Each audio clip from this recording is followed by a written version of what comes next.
The state's new 5-day limit on shelter stays is now in effect, and it's forcing some migrants to find other accommodations, like this church in East Boston. This week, Our Savior's Lutheran Church opened its doors to dozens of people, but the situation is less than ideal. NBC 10's Jennifer Sanguano shows us what faith leaders are doing to help.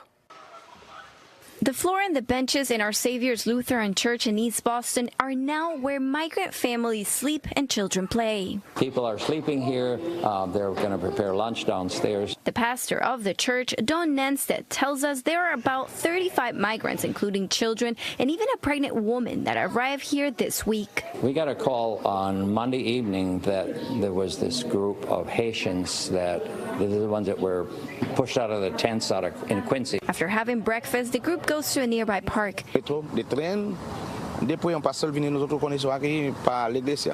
where Fano, who is from Haiti, tells us him and his family were sleeping at a train station in Quincy before coming to the church. This other migrant says that even though they don't have a bed, they appreciate the help this site is providing, as shelters in the state are at capacity. State officials say as of today, 161 families at respite shelters have received exit notices for the 5-day stay limit. 27 of them have left the system.